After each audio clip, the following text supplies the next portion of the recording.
কোথায় রাত আর কোথায় দিন মানুষ সেটা ভুলে গেছে। তারেক রহমান বীর দেশে আসবে ফিরে বাংলাদেশে। কি আনন্দ লাগছে, তারেক জিয়া আসছে, কি আনন্দ লাগছে। তারেক জিয়া আসছে। আসলে ভাষায় প্রকাশ করা যাচ্ছে না।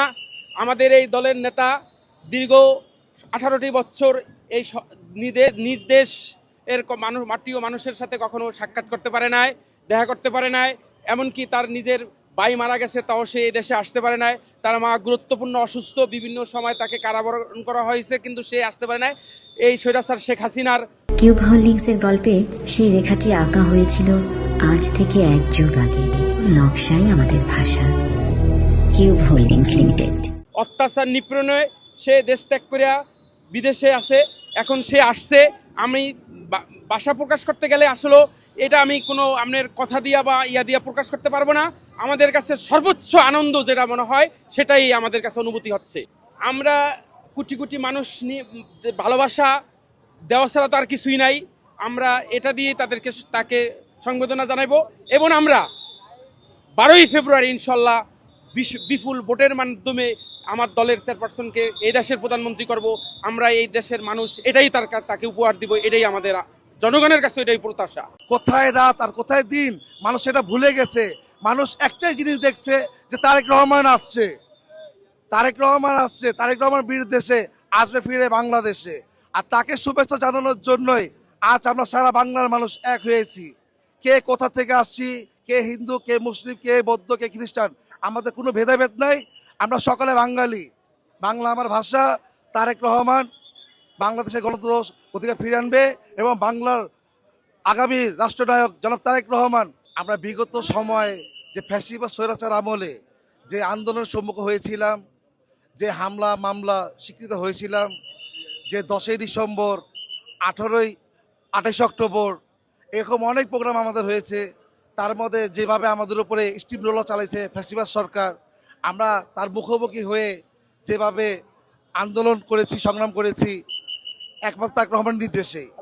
আমাদের লিডার জনাব তারেক রহমান আমাদের যেসব দিক নির্দেশনা দিয়েছিলেন বিগত সময়গুলোর মধ্যে, আমরা সেটা চলার চেষ্টা করেছি এবং সেটা করেছিও আমরা। আমাদের লিডার যখন আমাদেরকে বলতো যে তোমরা এগুলো প্রোগ্রাম এইভাবে করবা না, জানমালের যাতে ক্ষতি করবা না, মানুষের জনগণের মঙ্গল কামনা করে সে কাজগুলো করবে, সে আন্দোলন করবে। এবং বিগত সময়ে যে ফ্যাসিবাদ সরকার আমাদের উপর যে দোষারোপ দিত, গাড়ি পোড়ানো মামলা, এই মামলা ওই মামলা, আজকে কিন্তু সেগুলো ফুসে উঠতেছে যে সেগুলো এই স্বৈরাচার সরকার হাসিনাই করেছিল। এগুলো বিএনপি আমরা করি নাই।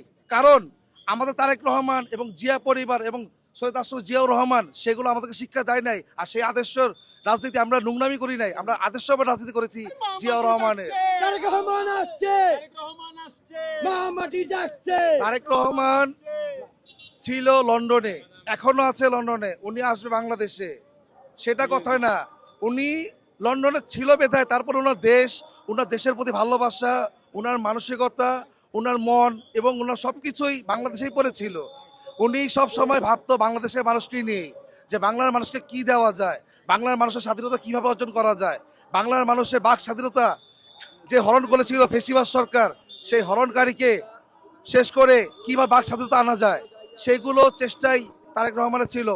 এবং তারেক রহমানের 31 দফা উনি যা লিখেছে এবং যা বলেছে সেগুলো উনি বাস্তবায়নের জন্য, উনি বাংলার মানুষের কাছে ফিরে আসার জন্য আকুল।